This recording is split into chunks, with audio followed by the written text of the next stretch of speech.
compositions from their fragments continues.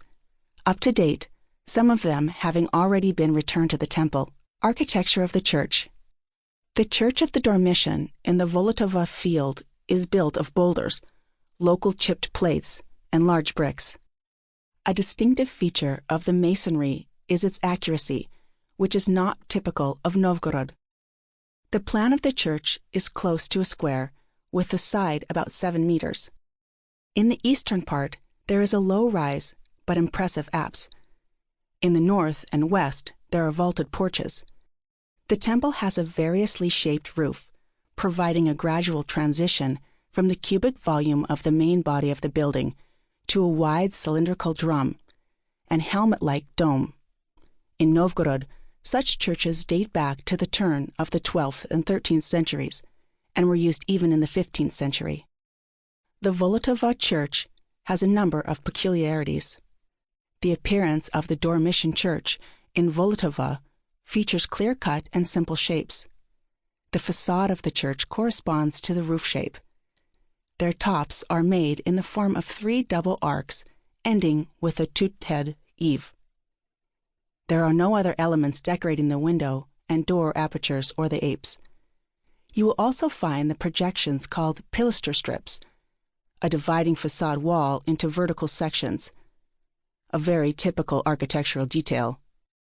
The almost ascetic appearance of the temples is enlivened by a brick belt of blind arches of the drum, shallow round niches above the entrance to the western narthex and brick masonry in the herringbone pattern on the western wall of the northern porch. Slit-like windows located at the height of the second and third tiers, almost along the central axis of the building, emphasize the strict shapes of the facades. The ancient and modern parts of the masonry of the temple are separated by clearly seen groove. Interior. Interior architecture of the church. The interior of the church is very bright and looks as a complete whole because the dome pillars are far apart and the bottom part of the western pillars is of a round shape. The transition from the strengthening arches is provided, according to Byzantine tradition, by means of a spherical spandrels. Each spandrel contains a resonator, namely a ceramic pot, that contributes to the increase of acoustics. Such pots were also used to reduce the weight of the drum. In the western part of the church, there is a wooden choir gallery with a ladder. In the vestry there is a window, which is unique in its form and cannot be found anywhere else in Novgorod. It combines a Gothic triangular beam over the window aperture with a stepped outline of the niche. The portals have arched roofs.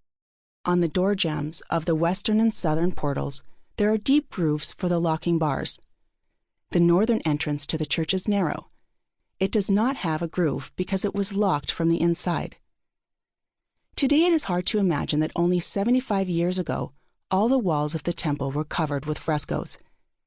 Their system and style are well studied, thanks to the blueprints made in the 19th century, photographs and numerous copies, but today we can only see fragments of the former complete ensemble. Nevertheless, it is worth trying to imagine it. Frescoes in the upper rows of the central part of the church. The frescoes were arranged in 9 rows. The size of images, as a rule, did not exceed the average human height. The exception was the paintings of the upper row, located at a height from 9, the vaults, to 15 meters, the dome. In general, the system of the murals in the Volotovo temple is typical of the 14th century and includes a half-figure of Christ Pantocrator in the dome below, in which there are 4 archangels and 4 seraphim guarding the throne of the heavenly king. In the drum there were full-length images of the prophets. In the 4 spandrels, a transitional zone from the drum to the supporting arches, were the figures of 4 evangelists, Matthew, Luke, Mark, and John.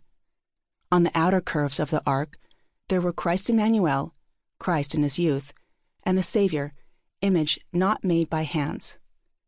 The supporting arches were frescoed with the figures of the church fathers and prophets from the Old Testament. In the same row, there were medallions with half figures of the Savior, Michael the Archangel, To keep listening to this audiobook for free, click the link in the description. It will take you to a free Audible trial where you can listen to this and many other books for free for 30 days.